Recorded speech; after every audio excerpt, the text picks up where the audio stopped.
ready to move on to part 2. Let's go. All right, but first let's do a quick remind of where we came from. Quiz me a little bit. So, do you remember what nutrition is? Health and growth. Good. Woo! Got it. Okay. And what are the 2 goals of nutrition? This was cool.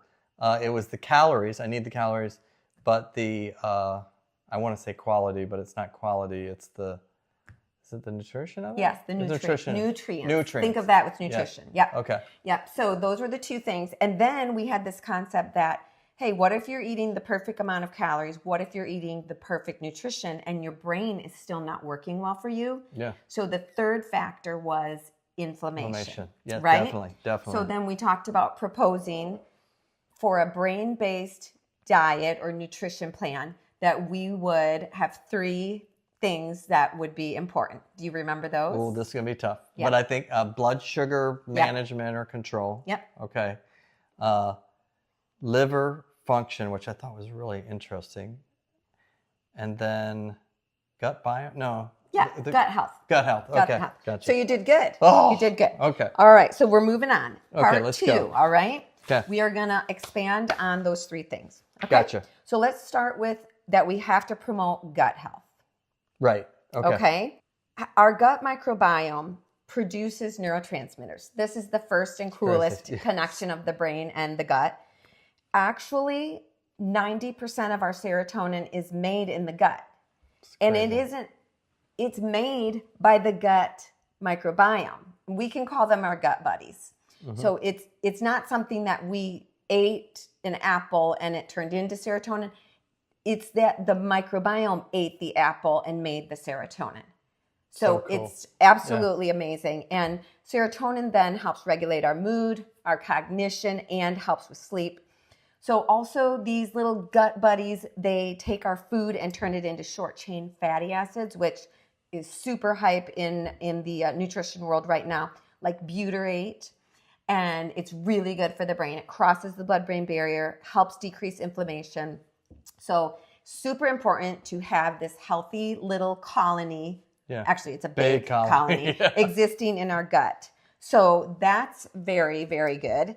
A healthy gut barrier actually prevents inflammation. So we've got the microbiome. Those are the forces, the little creature forces, but then they have to be in a fortress, which is the gut lining to protect us because we're joining the outside world to the inside world. Mm-hmm. So there's this gut lining, which is absolutely amazing when it works well. Right. But because of our food and our toxins in our environment and how we eat and stress levels and things like that, we have a ton of what is called leaky gut syndrome, where the gut lining it's too permeable. It's too much is going in and out. Mm-hmm. There's a certain amount that's supposed to go in and out, but it's become compromised. And when that happens, unfortunately, that is a space where toxins can get into the blood supply.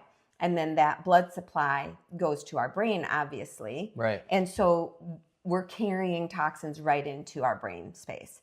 Now, there is a blood-brain barrier, but a lot of the things that happen within the digestive process can get through the blood-brain barrier when they're traveling within the blood supply. So it's a very dangerous spot for the brain to have inflammation start. So we really need to focus on gut health.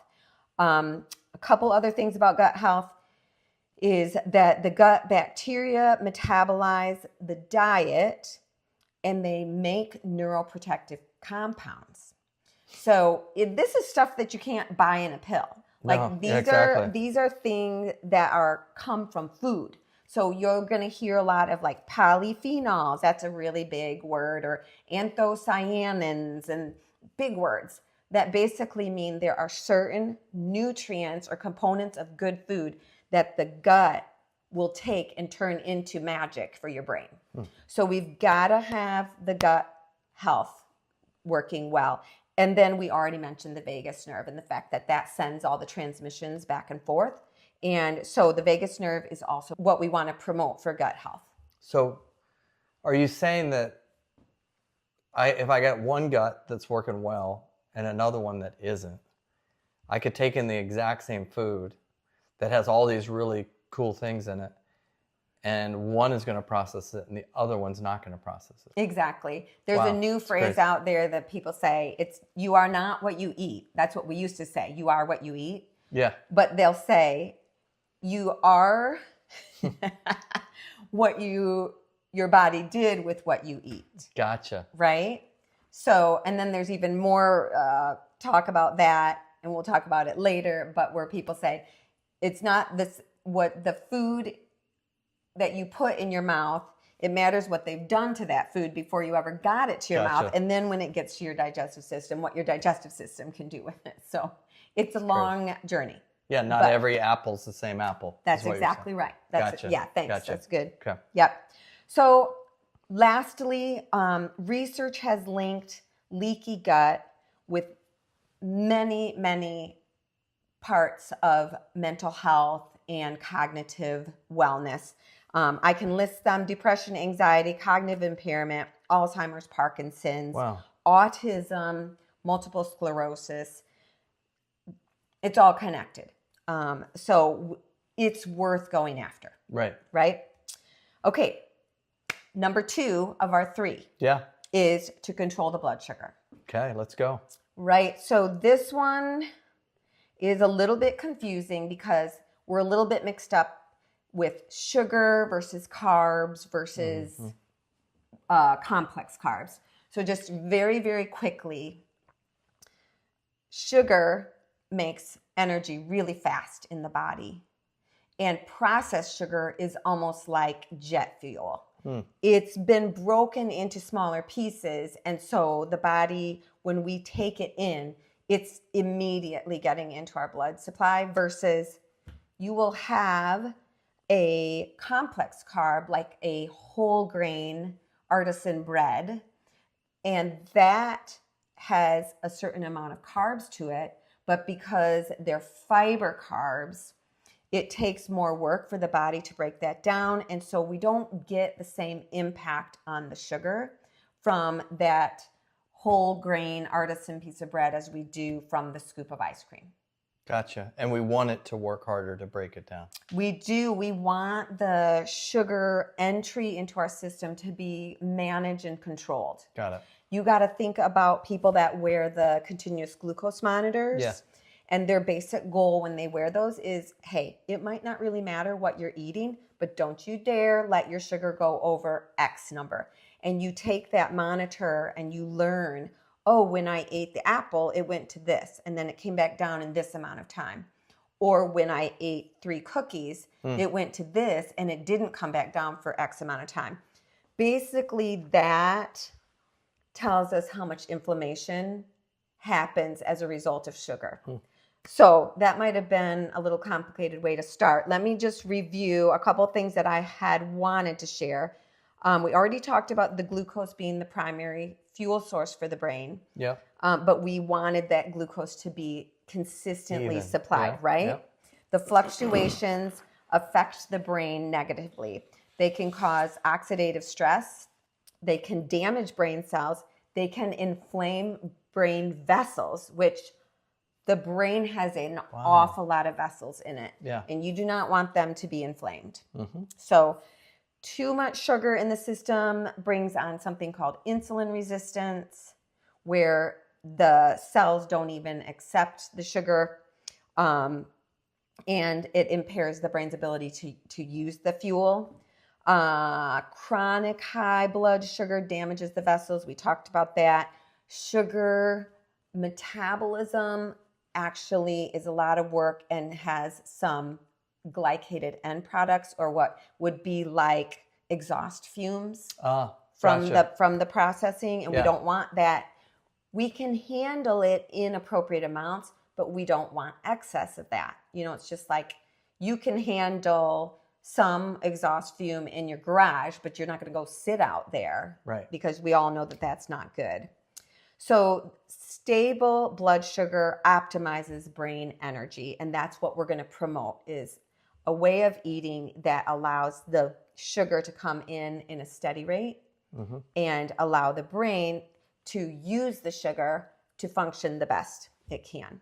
Okay, so just to nail the point home on the importance, mentioning research, and this research links young and old.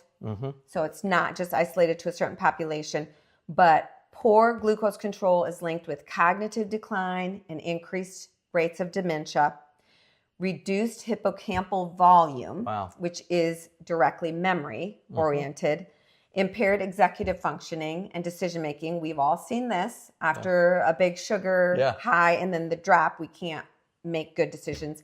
And then mood disorders and depression and anxiety are very closely connected with sugar levels that are out of control. Gotcha. So again, super important and worth the effort to work on.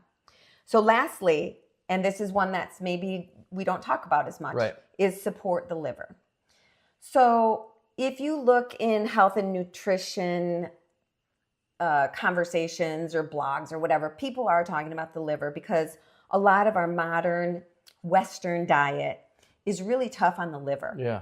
And there's a new chronic illness, which is basically non-alcoholic fatty liver disease. I mean, it even has an acronym, and even they're working on treatments for it.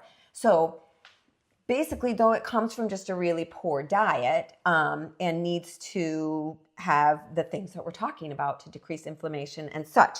But to understand the liver, we have to first understand what its functions are for our body. And the number one thing I would think of is toxin removal. So the liver is just massively important in ridding our bodies of toxins. And when it's not functioning well, then we get a buildup. It's kind of like, you put your trash out, but if you forgot to, then you have all that trash in your garage until the next trash day. And then if you don't get it out, then, it's just building up. And you have a system, the trash system, but if you don't get it out, then you have the problem, and then you have the stinky garage, right? So we don't want that. So we want to support our liver so that the garbage truck can come and go very easily, all right? So another thing the liver does is metabolic regulation, which just makes me grin because that has to do with blood sugar regulation. Oh, shoot. So if we support the liver, right, we're automatically supporting blood sugar control. Cholesterol management.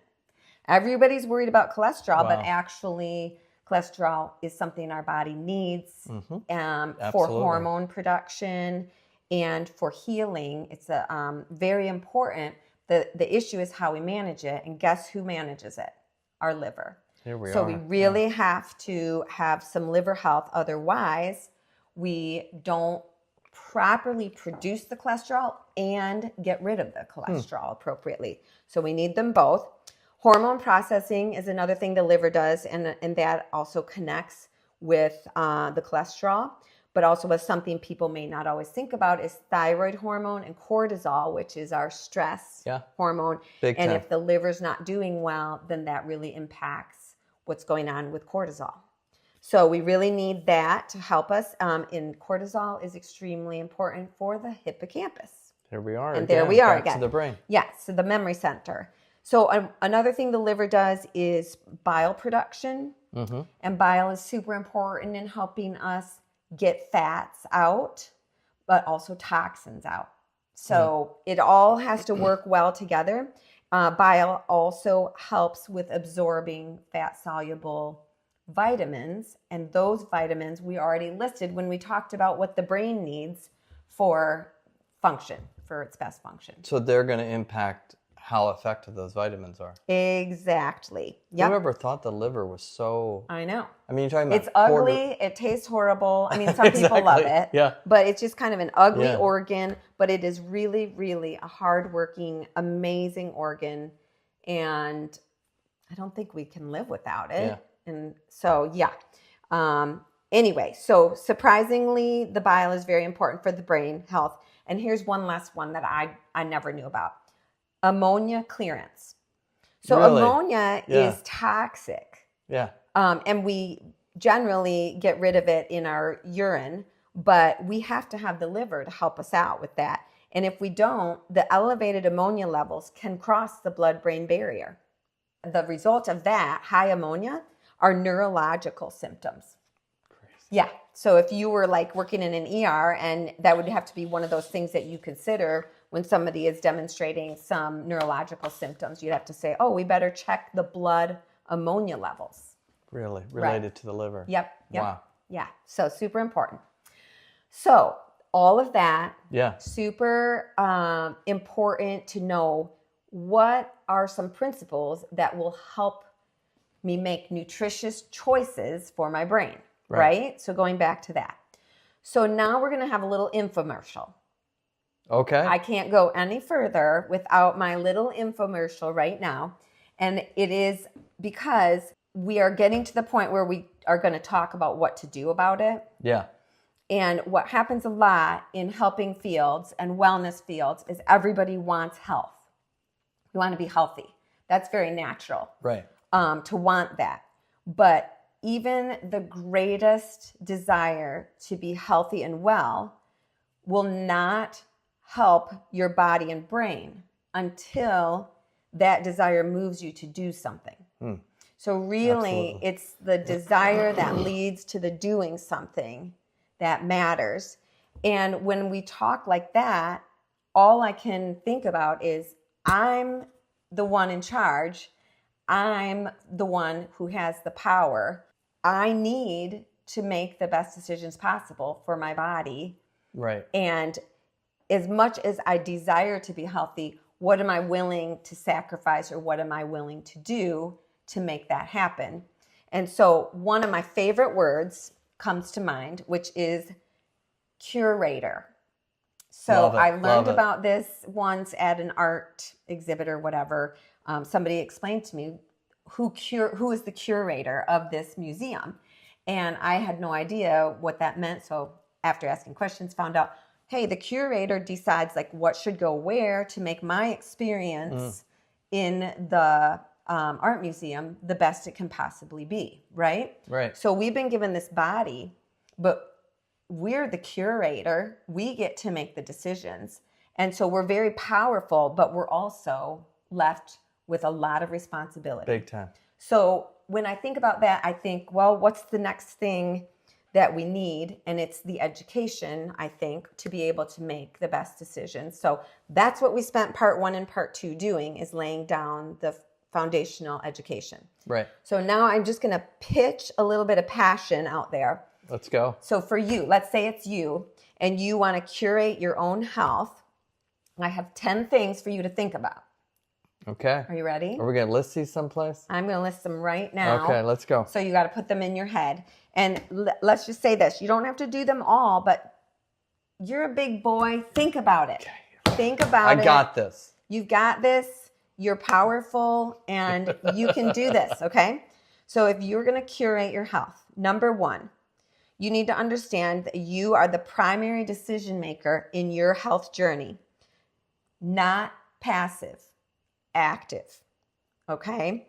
Don't just follow generic advice. Yeah. Okay? Or some diet or this or that. And right. that leads right into number 2. Gather information from multiple sources, then filter through it with your critical thinking and your own personal experience. Okay? So you got to take your being, your human being, and apply it to the information.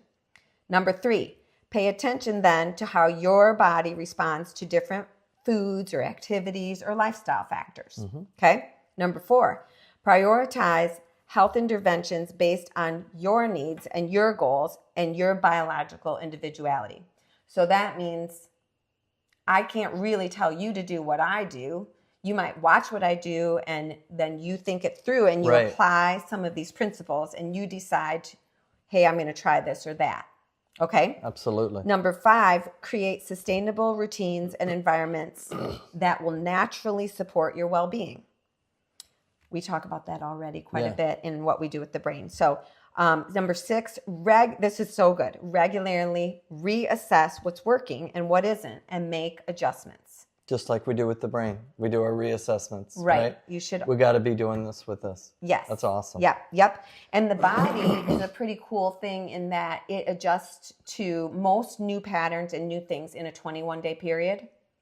So you get the opportunity to adjust every 21 days in most situations. So 7, build a support network of people and resources that align with your approach.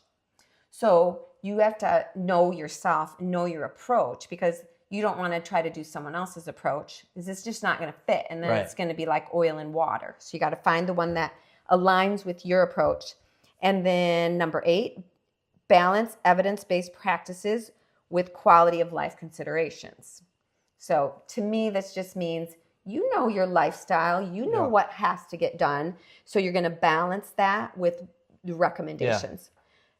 9 is to take a holistic view. And I love this always. So you're going to, your physical, mental, emotional, social, and spiritual well-being are all one. And you have to be thinking through all those different angles. And then last, and this is one that we talk about in our brain discussions all the time, is focus on root causes, not managing symptoms. Getting upstream. Okay. So this is what it means to curate your health. And this approach recognizes that health is not a one size fits all, and that you are the expert. Love it. All right. So now that we know that, we're going to take a little break, and we're going to come back to find out how to implement or curate our own health. Let's go. I can't wait.